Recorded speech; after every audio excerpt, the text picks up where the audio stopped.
Paper 2 topic 6 purchase policy Gujarat રાજ્ય ખરીદી નીતિ 2024 પ્રોક્યુરમેન્ટનો અર્થ શું છે? માલ અને સેવાઓની ખરીદી પ્રક્રિયા. ગુજરાત પ્રોક્યુરમેન્ટ પોલિસી 2024 કયા કાર્યક્રમ સાથે સંકળાયેલી છે? Make in India PPP MII. ટેન્ડરમાં ભાગ લેવા માટે ઓછામાં ઓછું લોકલ કન્ટેન્ટ કેટલું હોવું જોઈએ? 20%. ક્લાસ 1 સપ્લાયર માટે લોકલ કન્ટેન્ટ કેટલું હોવું જોઈએ? 50% અથવા વધુ. ક્લાસ 2 સપ્લાયર માટે લોકલ કન્ટેન્ટ કેટલું હોવું જોઈએ? 20% અથવા વધુ. 20% કરતાં ઓછું લોકલ કન્ટેન્ટ ધરાવતો સપ્લાયર શું કહેવાય? Non local supplier. ₹200 કરોડથી ઓછા ટેન્ડરમાં સામાન્ય રીતે કોને ભાગ લેવાની મંજૂરી નથી? Non local supplier. Purchase preference margin એટલે કેટલું છે? 20%. પરચેઝ પ્રેફરન્સમાં પ્રથમ પ્રાથમિકતા કોને મળે છે? ક્લાસ 1 ગુજરાત એમએસઈ. પરચેઝ પ્રેફરન્સનું સાચું ક્રમ કયું છે? ક્લાસ 1 ગુજરાત એમએસઈ, ત્યારબાદ ક્લાસ 1 લોકલ, ત્યારબાદ ક્લાસ 2 ગુજરાત એમએસઈ, ત્યારબાદ ક્લાસ 2 લોકલ અને ત્યારબાદ નોન લોકલ. ડિવિઝિબલ આઇટમ માટે L1નો કેટલો ઓર્ડર મળે? 50%. નોન ડિવિઝિબલ આઇટમ માટે કેટલો ઓર્ડર આપવામાં આવે છે? 100%. નવી પોલિસી મુજબ રિઝર્વ પ્રોડક્ટ કેટલા છે? 358. નવી પોલિસીમાં એમએસઈ ઉપરાંત કોને પણ લાભ આપવામાં આવ્યો છે? સ્ટાર્ટઅપ. એવરેજ એન્યુઅલ ટર્નઓવર ઓછામાં ઓછું કેટલું હોવું જોઈએ?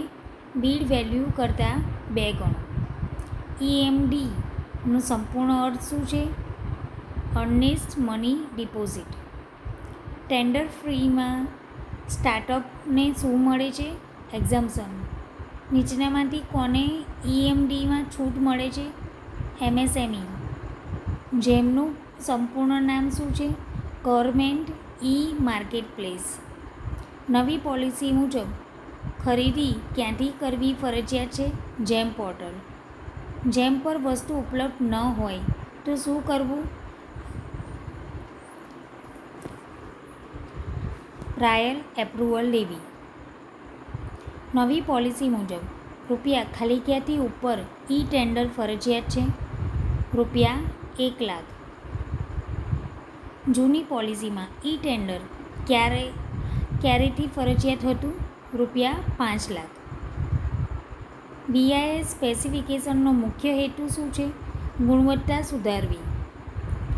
રેટ કોન્ટ્રાક્ટ માટે ક્યારે કરવામાં આવે છે? વર્ષ દરમિયાન વારંવાર જરૂર પડતી ખરીદી માટે. બ્રાન્ડેડ પરચેઝ માટે શું જરૂરી છે? Technical justification. સોલિટરી ઓફર એટલે શું? એક જ ક્વોલિફાઈડ બિડર્સ. રિપીટ ઓર્ડર કેટલા મહિનામાં આપી શકાય? 6 મહિના. રિપીટ ઓર્ડર મૂળ ઓર્ડર કરતાં કેટલા ટકા સુધી આપી શકાય? 25%. મેન પાવર પ્રોક્યુરમેન્ટમાં પ્યુન અને ડ્રાઈવર માટે 75 લાખ સુધી મંજૂરી કોણ આપે? Head of department. ₹75 લાખથી વધુ મેન પાવર પ્રોક્યુરમેન્ટ માટે મંજૂરી કોણ આપે? એડિશનલ ચીફ સેક્રેટરી અર્થાત પ્રિન્સિપલ સેક્રેટરી અથવા સેક્રેટરી. નોર્મલ પરચેઝમાં ₹10 કરોડથી વધુ સત્તા કોની છે? SPC.